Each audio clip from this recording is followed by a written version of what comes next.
Welcome to daily roast. Welcome. Politics பேசலாம். Politics பரதேசி பசங்க politics. இந்த கள்ளக்குறிச்சி விவகாரத்தை பொறுத்த வரைக்கும் தமிழ்நாடே ஒரு கொந்தளிப்பான ஒரு சூழ்நிலையில் இதை அணுகிக்கிட்டு இருக்கும்போது பள்ளிகளுக்கு நாங்கள் விடுமுறை விடுவோம் அல்லது போராட்டமா, காலவரையற்ற போராட்டம், விடுமுறை எல்லாம் ஞாயிற்றுக்கிழமை இரவு அறிவிக்கப்பட்டது. இவர்கள் விடுமுறை அணிவிக்கிறோம் அல்லது அதை போராட்டமா இதை பண்றோம் அப்படின்னு சொன்னா மக்களுக்கு அது என்ன மாதிரியான செய்தியா போய் சேரும்? கொலைங்கிற விஷயமோ அல்லது தற்கொலைங்கிற விஷயமோ வெளியில வராது. அதை தாண்டி இந்த ஒரு போராட்டங்கிற பேரில் ஒரு கும்பல் போய் ஒரு பள்ளியை அடிச்சுன்னு இருக்குது, ஸ்கூலை இப்படி தான் பண்ணுறாங்களே, படிக்கிற பசங்க ஸ்கூலை அடிக்க விட்டு அரசு வேடிக்கை பார்க்குது, போலீஸ் வேடிக்கை பார்த்தது தான் மக்கள் புரிஞ்சுக்குவாங்க. கலவரம் நடந்து கொண்டு இருக்கும் போதே இந்த பள்ளியுடைய செக்ரட்டரின்னு சொல்லிட்டு சாந்தின் அந்த மாதிரி இப்போ அரெஸ்ட் ஆயிருக்காங்க. அவர்கள் ஒரு பேட்டியை கொடுத்தாங்க, எல்லா சேனலுக்கும் கூப்பிட்டு பண்ணாங்க. அவர்கள் ஒரு விக்டிம் கார்டு எடுத்தாங்க. அவர்கள் திரும்ப திரும்ப அழுத்தி சொன்னது என்னன்னா, டிசி எல்லாம் போயிருச்சு, டிசி அதாவது நஷ்டம் எங்களுக்கு இல்லை, எங்களுக்கு சில கோடி ரூபாய் நஷ்டமாயிருக்கு, அதை விட எங்களுக்கு ரொம்ப முக்கியமான விஷயம் இதுல மாணவர்களுடைய 1500 குழந்தைகளுடைய டிசி போயிருச்சு. அதை ஒருத்தர் பின்னாடி இருந்து எடுத்து வேற கொடுக்குறார். அவர்கள் அப்போ இருந்தே ஒரு விக்டிம் கார்டு எடுக்கிறதுக்கு பிளான் பண்ணாங்க. அதற்கு ஒத்துவதும் விதமாக இந்த மெட்ரிக் பள்ளிகளின் சங்க தலைவர் நந்தகுமார் தனியார் பள்ளிகளின் சங்கங்களின் தலைவரான இந்த நந்தகுமார் பேச தொடங்கி இருக்கிறார். நாங்கள் சந்திப்போம் அப்படின்னு நடவடிக்கை எடுக்க முடியாதுங்க. நாங்கள் எங்கள் உரிமைகளுக்காக போராட தவறில்லையே, இது private self finance education institution, இதில் முடிவெடுக்கக்கூடிய அதிகாரம் எங்களுக்கு இருக்கிறது. எங்கள் உரிமைகளை பாதுகாத்துக்கு நாங்கள் முடிவெடுக்கிறோம். அப்படி ஏதாவது அவர் நடவடிக்கை எடுத்தால் நீதிமன்றத்தில் சந்திப்போம். அரசாங்கம் இது பண்ணக்கூடாதுன்னு சொல்லிருச்சு. இங்கே விக்டிம் அந்த பொண்ணு தான், நீங்க இல்லை.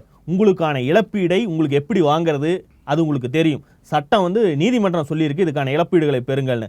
உங்களுக்கு இழந்ததை நீங்கள் திரும்ப பெறுவீர்கள். அப்படி இல்லாட்டினாலும் இன்சூரன்ஸ்னு அதுக்கு அடுத்தடுத்த வழிகள் இருக்கு. ஆனால் போன உசுறு திரும்பி வரப்போறது. இவங்களை பொறுத்த வரைக்கும் என்னன்னா, இந்த குறிப்பிட்ட இந்த பள்ளி எல்லாம் இருக்காங்க, சங்கம் இருக்காங்கல்ல, இவங்களை பொறுத்த வரைக்கும் தமிழ்நாடு கல்வி அமைப்புக்குள்ள வரல. இவங்க சிபிஎஸ்சி வேணும், சிபிஎஸ்சி மூலமா இருந்தால் தான் நீட் இருக்கும், நீட் வேணும், நீட்டுக்கு கல்வி முறையில் தேர்வு இருக்கணும், இந்த மாதிரியான புதிய கல்விக் கொள்கை வரணும், இது போன்ற விஷயங்களை ஆதரிக்கக்கூடிய பாஜகவினுடைய நிலைப்பாட்டை முழுமையாக ஆதரிக்கக்கூடிய ஆட்கள். மொத்தம் இருந்த பள்ளிகளில் பல்வேறு சங்கங்கள் இருக்குது, தனியார் பள்ளிகள் சங்கங்கள் பல்வேறு சங்கங்கள் இருக்குது. இந்த நந்தகுமார் தலைமையில் இருக்கக்கூடிய பள்ளிகள் பார்த்தீங்கன்னா 9% பள்ளிகள் மட்டும்தான். பாஜகவுடைய கல்வி பிரிவுடைய மாநில செயலாளராக இருந்திருக்காரு. 2020 அந்த பதவியில் அவர் இருந்து கொண்டே, அதாவது இந்த கன்னியாகுமரி அந்த ஊரில் இருக்க எரிக்கப்பட்ட பள்ளி இருக்கு இல்லையா, அந்த பள்ளியினுடைய தாளாளரும் பாஜக பொறுப்புல இருந்தவர். அந்த பள்ளியினுடைய தாளர் உடனடியாக பொறுப்பு ரிசைன் பண்ணிட்டாரு. தமிழ் வளர்ச்சி குழுவில் பொறுப்புல இருக்காரு. அவர் ரிசைன் பண்றாரு. இவர் ரிசைன் பண்ணாம இவர் இருக்காரு, அவ்வளவுதான். இப்போ நம்ம திரும்ப சொல்றோம், இதுல பாஜகவுடைய ரோல் என்னன்னு பார்க்கணுங்கிறது. நீங்க தொடர்ந்து பாருங்களேன், இந்த பள்ளிகள் நீங்க சொன்ன மாதிரி பள்ளியுடைய தாளாளரும் பாஜகவை சேர்ந்தவர். இன்றைக்கு இந்த பள்ளிக்கு ஆதரவாக இந்த பள்ளியை காப்பாற்றணுங்கிற நோக்கில் போராட்டம் அறிவிச்சு தமிழ்நாடு முழுக்க, அதாவது ஏதாவது ஒரு அர்த்தம் இருக்கணும்ல, இன்றைக்கு போராட்டம் அறிவிச்சு எல்லா ஸ்கூலும் லீவ் விடணும்னு கோரிக்கை வைப்பதற்கான ஏதாவது நியாயம் இருக்கா? விக்டிம் நீங்களா அந்த குழந்தையை பெற்றவங்களுமா? அது ஒன்று கேட்பாங்கல்ல. அப்போ உங்களுக்கு எதை பற்றியும் இது கிடையாது. நாட்டில் என்ன மக்கள் மனநிலை என்ன இருக்கு, அந்த ஊர்க்காரங்க அந்த குழந்தையுடைய இழந்தவர்கள் என்ன நினைப்பாங்கிறத பற்றி ஒரு கவலையும் கிடையாது. உங்களுக்கு ஒரு ஸ்கூல் எரிக்கப்பட்டுருச்சு, அதனால நாங்கள் போராடுவோம்னு சொன்னா இப்போ உங்களுக்கு எதிரில் இருக்கிறது யார்? அந்த பொண்ணும் அந்த குடும்பமுமா? ஆமாம், அதுதான். இப்போ அவங்க கேட்ட கேள்விக்கு பதில் இல்லை தான் போராட்டமே வெடிக்குது. அதற்கு அந்த சம்பவத்தின் போதெல்லாம் அமைதியாக இருந்துட்டு அதற்கு ஒரு போராட்டம் கிளம்புது. அந்த போராட்டத்தை வழி நடத்தது யாரு, செய்தது யாருங்கிறத பின்னாடி. இது தனிப்பட்ட நபர்கள் செய்யக்கூடிய விஷயம் கிடையாது. என்னன்னா, இந்த ஆள் நான் என்ன சொல்றேனே, 2020 7.5% இடஒதுக்கீட்டை தமிழக அரசு கிராமப்புற மாணவர்களுக்கு, அரசு பள்ளி மாணவர்களுக்கு அறிவித்த போது கவர்னருக்கு இதே நந்தகுமார் கடிதம் எழுதினார்.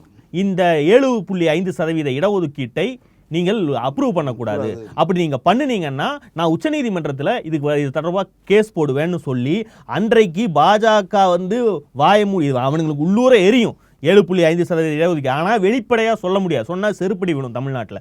ஆனால் வடநாடாக இருந்தால் சொல்லிடுவானுங்க. இங்கே அப்படி சொல்லாமல் இருந்துட்டு பின்வாசல் வழியாக இப்படி நந்தகுமார் மாதிரியான இன்னொரு சங்கியை கிளப்பி விட்டு இந்த மாதிரி லெட்டர் எழுத வச்சு அது பெரிய பிரச்சனையானோன்னு இரட்டை வேடம் போடுகிறதா பாஜகன்னு நாம் கேட்டதும் பாஜக இந்த நபரை கை கழுவிச்சு. அவர் அந்த பொறுப்பு, எங்க கட்சியில் இருக்கிறது பொறுப்புல இருக்கிறதெல்லாம் உண்மைதான். ஆனா இப்ப அவர் பேசிட்டு இருக்கிறது ஒரு சங்கத்துடைய தலைவரா தான். அந்த சங்கத்துக்கும் பாஜகவுக்கும் சம்பந்தம் இல்லை என்று அன்றைக்கு தமிழக பாஜகவுடைய தலைவராக இருந்தக்கூடிய முருகன் கை கழுவி விட்டு போனார். இன்றைக்கும் இதே மாதிரிதான் பாஜக காரனா பேசு, இப்பவும் இதை சொல்லு. இல்லை எனக்கு தெரிய இப்போ பாஜக காரணம் தான் நடந்துட்டு இருக்காரு. ஏன்னா இந்த குற்ற சம்பந்தத்தில் ஈடுபட்ட அந்த பிரச்சனையில் ஈடுபட்ட நபர்கள் பாஜகவினுடைய தூண்டுதலின் பேரில் தான் வந்திருக்காங்க. கருப்பு முருகானந்தம், ஸ்ரீதர் வாண்டியார்னு சொல்லி ஒவ்வொரு நபர்களாக வந்து சமூக வலைத்தளங்கள் எழுதுறாங்க பார்த்தீங்களா. இந்த தூண்டுதல் இருக்கு இல்லையா, இந்த தூண்டுதலுக்கு வந்து பாஜக செய்யலை அப்படிங்கிறதுக்கு ஒரு ஆதரவாக. ஆமாம், பாஜகவை சேர்ந்த பாஜகவினுடைய மாநில பொறுப்பில் இருக்கக்கூடிய ஒரு நபரே இந்த இதை கண்டித்து வந்து போராட்டம் நடத்துகிறாரு. அவருடைய சங்கமே போராட்டம் நடத்துது. அந்த பாஜகவை சேர்ந்த நபர்கள் இருக்கக்கூடிய அந்த தனியார் பள்ளிகள் கூட்டமைப்பே இந்த போராட்டத்தை நடத்துது. அப்படின்னா அப்போ இதில் பாஜக செஞ்சிருக்கக்கூடிய வாய்ப்பு இல்லைன்னு ஒரு விஷயத்தை ஏற்படுத்தணும் இல்லையா. அதுதான் இவங்களுடைய நோக்கம். இவர் வந்து நம்ம அம்பலப்படுத்த வேண்டிய தேவை இருக்குது. இந்த ஆள் சொன்னான், இந்த சங்கி சொன்னான்னு நேற்றைக்கு தமிழ்நாட்டில் சின்ன சதவீத பள்ளிகள் தான் மூடப்பட்டிருக்கு. 9 விழுக்காடு பள்ளிகள் மூடப்பட்டிருக்குன்னா எதற்காக மூடப்பட்டிருக்குதுன்னு இந்த குழந்தைகளை, தன்னுடைய குழந்தைகளை இந்த பள்ளிகளுக்கு அனுப்பக்கூடிய பெற்றோர்கள் புரிஞ்சுக்கணும். அடிப்படையில் ஒரு பள்ளியில் ஒரு சந்தேக மரணம், 12ஆம் வகுப்பு படிக்கக்கூடிய ஒரு மாணவி தற்கொலை செய்திருக்கா, அந்த மரணத்தில் சந்தேகம் இருக்குன்னு பெத்தவங்க அழுதுட்டு இருக்கும்போது அந்த பள்ளியை தாளாளரை வந்து கைது பண்ணியிருக்காங்க. கைது பண்ணக்கூடாது, அந்த பள்ளி மீது நடவடிக்கை எடுக்கக்கூடாதுன்னு சொல்லி ஒருத்தன் போராட்டம் அறிவிக்கிறான்னா அவன் பள்ளிக்கூடத்துக்கு உன் பிள்ளை நீ அனுப்புறேன்னா அப்போ உன் அறிவு எந்த அளவுக்கு இருக்கும் இல்லையா? இப்போ நம்ம தெரிஞ்சே வந்து கல்லை கட்டி கிணத்துல போடுற மாதிரியான ஒரு கதையாக தானே இருக்கு. இந்த இந்த ஆதரவாக போராடிய பள்ளிகளில் படிக்கக்கூடிய குழந்தைகளுடைய நிலைமை நமக்கு பயமாக இருக்குது. இவங்க வந்து நாளைக்கு அந்த பள்ளியில் ஏதாவது ஒரு சம்பவம் நடந்தாலும் இப்படி தான் மிருகத்தனமாக நடந்துக்குவாங்க. மாநில அரசை மீறி தடித்தனமாக தனக்கு பின்னாடி ஒரு அரசியல் கட்சி இருக்கு, அது ஒன்றியத்தில் ஆட்சியில் இருக்குங்கிற தடித்தனத்தில் இன்றைக்கு இந்த ஆள் பேசிட்டு இருக்கிறது அவர் பின்னாடி இருக்கிற சங்கத்துடைய தைரியத்தில் எல்லாம் இல்ல. அந்த சங்கத்துக்கு அப்படி ஒரு பவரும் கிடையாது. ஆமா இல்லையா? அது திருப்பூர், ஒரு ஈரோடு, ஒரு 4-5 மாவட்டத்தில் மட்டும் இருக்கக்கூடிய அளவில் தான் இருக்காங்க அந்த 913 பள்ளிகளும். அவர்கள் பேசுவது, இந்த நபர் பேசுவது அந்த சங்கம் கொடுக்கக்கூடிய பலத்தில் அல்ல. இந்த ஆளை நம்பி சங்கி அல்லாத யாராவது பள்ளி தாளாளர்கள் இவங்க கூட சேர்ந்து நின்னீங்கன்னா அத்தனை பேரும் நட்டாத்தில் விடுவதற்கு அத்தனை வாய்ப்புகளும் இருக்கின்றன. இப்பயே நோட்டீஸ் கொடுத்துட்டாங்க. ஏன் வந்து நாங்கள் அரசு சொல்லியும் மீறி வந்து பள்ளியை வந்து ஏன் விடுமுறை ஒட்டியே நோட்டீஸ் கொடுத்துருக்காங்க. இது நாளைக்கு வந்து ஒவ்வொரு ஆண்டும் சிபிஎஸ்சி பள்ளிகளாக இருந்தால் அரசிடம் வந்து அங்கீகாரம் வாங்கணும், என்ஓசி வாங்கி தான் ஆகணும். அப்போ வந்து நீங்கள் வந்து இதே பள்ளிக்கல்வித்துறையில் வந்து நின்று தான் ஆகணும். ஒவ்வொரு பிரச்சனையும், ஏதாவது இந்த மாதிரி அசம்பாவிதங்கள் நடக்கும் போதெல்லாம், என் கும்பகோணம் பிரச்சனை நடக்கும்போது அப்போ ஒரு ரெகுலேஷன்ஸ் தயார் பண்ணணும். ஒரு பள்ளிக்கூடம்னா அது கூரையில் இருக்கக்கூடாது, அது இந்த அளவுக்கான ஸ்பேஸ் இருக்கணும். ஒரு படிக்கட்டுனா ஒரு ஆபத்துனா தப்பி ஓடுவதற்கான வழி எல்லாம் கொண்டதா மட்டும்தான் ஒரு பள்ளிக்கூடம் இருக்க முடியுங்கிற நாம்செல்லாம் வருது. இப்போ ஒரு பிரச்சனை நடந்திருக்குன்னா இதுல இருந்து ஒரு எஸ்ஓபி போடுறதுக்கு ஒரு அரசு முயலத்தான் செய்யும் இல்லையா? இனி நாளை பின்ன இது மாதிரி நடக்காம இருக்கிறதுக்கு என்னென்ன பண்ண முடியும்? இது வந்து இப்போதைக்கு முதல் கட்ட புலனாய்விலிருந்து ஒரு டீச்சர்களுடைய ப்ரெஷர், படிப்பு சம்பந்தமான ப்ரெஷர்னு இப்படி இது தற்கொலை வரைக்கும் போகிறதுக்கு அல்லது கொலை வரைக்கும் போகிறதுக்கு இல்லாமல் என்ன பண்ண முடியும்லாம் வேலை பார்க்கத்தான் செய்யும். இதெல்லாம் பார்க்கவே கூடாது, எங்களை வந்து தொடக்கூடாது. டிஜிட்டல் யுகம் வர்றதுக்கு முன்னாடி வரைக்கும் பெரிய கல்வி நிறுவனங்கள் இதிலெல்லாம் ஒரு அசம்பாவிதம் நடந்தால், ஒரு ஸ்விம்மிங் பூலில் நடந்துச்சே சில வருடங்களுக்கு முன்னாடி, ஜஸ்ட் அந்த ஸ்விம்மிங் பூலுக்கு பார்ட் டைமாக வேலைக்கு வந்துட்டு இருந்த ஒருத்தனை அரெஸ்ட் பண்ண கொடுத்துட்டு தாளாளர்லாம் கம்முன்னு ஜாலியாக இருந்தாங்க. இத்தனைக்கும் அவர் பெரிய ஒரு பின்புலம் கொண்ட நபருடைய மகன் அவருனாலே ஒன்றும் பண்ண முடியல. சினிமா இயக்குனர் ஒருத்தனுடைய மகன் அவராலேயும் ஒன்றும் போராடி கூட ஒன்றும் பண்ண முடியல. கடைசி வரைக்கும் அந்த பார்ட் டைமாக அந்த ஸ்கூலில் நீச்சல் பயிற்சியாளராக இருந்தவர் தான் பலி கொடுத்தாங்க. ஆமாம், இப்போ இந்த தீம் பார்க்குகளில் அசம்பாவிதங்கள் நடக்கும்போது அதில் இருக்கக்கூடிய மெக்கானிக்கையோ அல்லது எலக்ட்ரீஷியனையோ பலி கொடுத்துட்டு போயிடுவாங்க. ஆனால் இப்பொழுது தான் வந்து டிஜிட்டல் யுகத்தில் எல்லாமே வெளியே வருதுன்னு இவர்களுக்கு பதட்டமாகுது. உண்மைதான். காலங்காலமாக இந்த மாதிரி விஷயங்கள் நடக்கும்போது பணக்காரர்கள் வந்து தாங்கள் கையை கழுவி விட்டு தனக்கு கீழே பணிபுரிகிற, கடைநிலையில் பணிபுரிகிற 2 பேர்த்தை பலி கொடுத்துட்டு போயிடுவாங்க.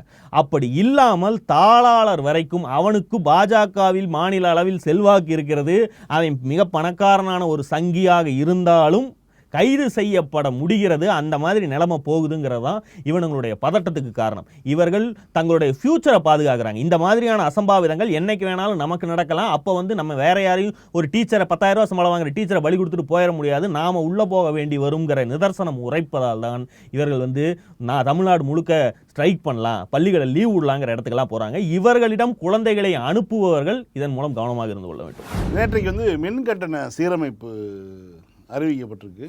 ஒன்றிய அரசு எவ்வளோ தூரம் வந்து கொடுமைப்படுத்துகிறதுங்கிறது வந்து வெளிப்படையான ஒரு உதாரணம் தான். அவர் நேற்றைக்கு வந்து அமைச்சர் மின்சாரத்துறை அமைச்சர் பேட்டி கொடுக்கும்போது சொல்கிறாரு, 28 கடிதங்களை வந்து ஒன்றிய அரசு எழுதியிருக்கு. எதுக்கு? மின் கட்டணங்களை உயர்த்துங்கள், இந்த மின்கட்டண சீரமைப்பு அப்படிங்கிறது ஒன்று நடக்கும்போது, நேற்றைக்கு அதை அறிவிக்கும் போதே வந்து தமிழ்நாட்டு ஊடகங்கள் மீது எவ்வளவு அவநம்பிக்கை ஒரு அரசுக்கு இருந்தால், இவன் எவ்வளவு திருட்டுத்தனமெல்லாம் பண்றதுக்கு வாய்ப்பு இருக்குன்னு புரிஞ்சிருந்தால், ஏன்னா பல ஸ்லாபுகளில் வெளியிடுறாங்க. தந்தி டிவி மாதிரியான, நியூஸ் 7 மாதிரியான, புதிய தலைமுறை மாதிரியான எச்சைகள் எப்படி நியூஸை ரிப்போர்ட் பண்ணுவாங்கன்னு அரசு வந்து மிக தெளிவாக கார்டுகளை, நியூஸ் கார்டை விட தெளிவாக இவர்களே இன்னதுதான், அதாவது இதை மட்டும் பரப்புற வேலையை செஸ் போர்டில் வந்து ஒரு மூவ்மெண்ட் பண்றதுக்கு முன்னாடி வந்து இங்க வச்சோம்னா எது எதெல்லாம் வந்து அடிக்கணும் அப்படின்னு நம்ம யோசிச்சு வைப்போம்ல. அது மாதிரி வந்து இந்த மாதிரி ஒரு அறிவிப்பு வெளியிட போகிறோம், எப்படிலாம் இவங்க திருக்கோசு வேலை பார்ப்பாங்கிறத தெரிஞ்சுக்கிட்டு இவங்க ஒரு 21 கார்டு அடிச்சு விட்டாங்க.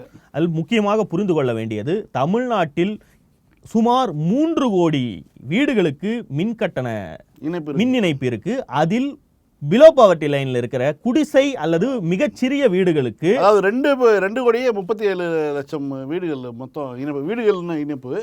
அதுல வந்து ஒரு 42 விழுக்காடு, அதாவது 1 கோடி வீடுகளுக்கு வந்து மின் கட்டண உயர்வு இல்லை. உயர்வுன்னு சொல்லப்படுறதே மாதம் 27 ரூபா தான்.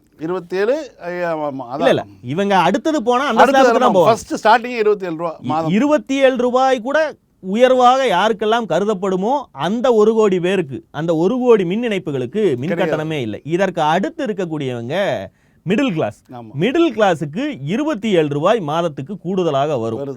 இதற்கு அடுத்து இருப்பவங்கலாம் வந்து அப்பர் மிடில் கிளாஸ் அல்லது இந்த மாதிரி மின்கட்டண உயர்வை அஃபோர்ட் பண்ணக்கூடிய ஆட்கள். இது அவர்களுக்கு வந்து ஏசி போன்ற அந்த இண்டக்ஷன் போன்ற மின் உபயோக பொருட்களை அதிகமாக பயன்படுத்துபவர்கள். இப்படி தெளிவாக இது பண்ண, அதாவது மின்கட்டண உயர்வுன்னு மொத்தமாக போட்டு விட்டு கோடீஸ்வரனும் அதே அளவு கட்டுறது, ஏழையும் அதே அளவு கட்டுறதுங்கிற மாதிரியான முறைகள் வந்து செட் ஆகாது. அதற்கு தகுந்தபடி இது பண்ணப்பட்டிருக்கு. என்னன்னா, எதிர்கட்சிகளாலும் கூட, பாஜக உள்ளிட்ட, அதிமுக உள்ளிட்ட கட்சிகளாலே கூட பெருசாக இதை பத்தி பேசவே ரியாக்ட் பண்ண முடியல. என்னன்னா, இன்னும் பண்ணிட்டாங்கன்னா, இந்தியாவிலேயே இப்ப நாங்க ஏத்திருக்கோம், ஏத்தினால் கூட, ஏணி வைத்தால் கூட எட்டாத அளவுக்கு இந்திய சராசரிக்கும் நமக்கு மேல கேரளா தான் இருக்கு. பல இடங்கள்ல கேரளாக்கும் நமக்குமான இடைவெளியே இன்னுமே மிக பெருசு, மிகப்பெரிய இடைவெளி. அப்ப இவங்களால பேசுறதுக்கு ஒண்ணும் இல்ல. அதிமுக சார்பில் ஜெயக்குமார் ஒன்றை சொல்லி இருக்கிறார். நாங்க 10 வருஷம், அது வேணா பதில் சொல்ல வேண்டிய, ஏன்னா மேலோட்டமா பார்ப்பதற்கு சரி போல தோணும், அது மட்டும் தான் பதில் சொல்லக்கூடிய பொறுப்படுத்தத்தக்க ஒரு கேள்வி. நாங்கள் 10 வருஷம் ஆட்சியில் இருந்தோம், ஆனால் தடையில்லாத மின்சாரத்தை கொடுத்தோம், ஆனால் நாங்கள் விலையை உயர்த்தலையேன்னு கேட்கிறாரு. அங்க இருக்கக்கூடிய சோத்தை திங்கக்கூடிய ஒரு நிருபர் கூட எதை கேட்கலைன்னா, காசு கொடுத்து 34,000 கோடியில் இருந்த கடனை எப்படி 1,38,000 கோடிக்கு 10 வருடத்தில் ஏற்றினீர்கள். அதாவது நீங்க தடையற்ற மின்சாரத்தை கொடுப்பதற்கு கடனை மொள்ளையா வாங்கி குவிச்சிங்க.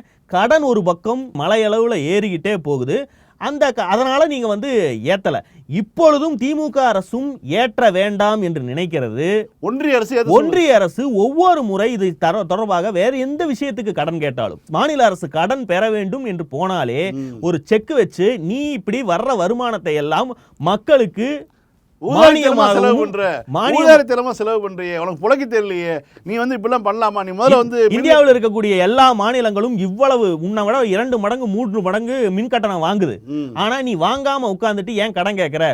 முதல்ல அதை வாங்கிட்டு வான்னு திரும்ப இவங்க வந்து புஷ் பண்றதுனால இது வந்து 10 வருடத்தில் அவர்களுக்கு நடக்கல. முதல் 4 வருடங்கள் ஜெயலலிதா 14 மாதத்துல தான் இந்த விஷயம் நடக்குது. 14 மாதத்தில் 28 கடிதங்களை ஒன்றிய அரசு தமிழ்நாடு மின்சாரத்துறைக்கு அனுப்புது. இதில் மிகப்பெரிய ஆப்பு யாருக்குன்னா அண்ணாமலைக்கு தான். இதை பற்றி பேசினால் காரி மூஞ்சிலேயே துப்பக்கூடிய அளவில் தான் அதனாலதான் இந்தியாவில் வந்து பாஜக ஆளும் மாநிலங்களுடைய மின்கட்டண விகிதங்கள் இருக்கு. அதோட டேரிஃப் வந்து 0ன்னு ஒன்று இந்தியாவில் வேற எங்கேயுமே கிடையாது. எவ்வளவு ஏழை பாளையாக இருந்தாலும், குடிசை வீட்டிலேயே இருந்தாலும், உங்களுக்கு ஆரம்ப மின்கட்டணம்னு ஒன்று ஃபிக்ஸடாக வந்து ஒரு ரேட்டு உண்டு. தமிழ்நாட்டில் மட்டும்தான் அப்படி ஒன்று கிடையாது.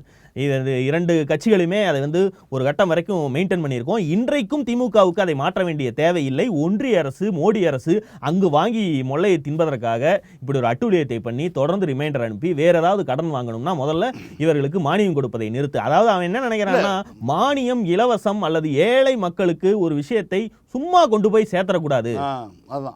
அப்படிங்கிறத உறுதி பண்ணணும். இன்னொரு பக்கம் வந்து அதானியினுடைய அந்த சோலார் பிளான்ட் மூலமா உற்பத்தி செய்யக்கூடிய மின்சாரத்தை வந்து இப்படி ஒரு மாநில அரசு இலவசமா கொடுக்குது, நாங்க எடுத்து உதவி மின் திட்டத்தின் நேஷனல் கிரிட்ல போடுறோம், நீங்க வாங்கி ஓசியாவோட கொடுக்குறீங்கன்னு அந்த காண்டு இருக்கு பார்த்தீங்களா, அந்த வைத்தறிச்சல் தான் வந்து இப்படி பண்ண வைக்கிறது. லைக் பண்ணுங்க, ஷேர் பண்ணுங்க, சப்ஸ்கிரைப் பண்ணுங்க, கமெண்ட் பண்ணுங்க. பாய். பாலிடிக்ஸ் பேசுறான், பாலிடிக்ஸ் பரதேசி பசங்க பாலிடிக்ஸ்.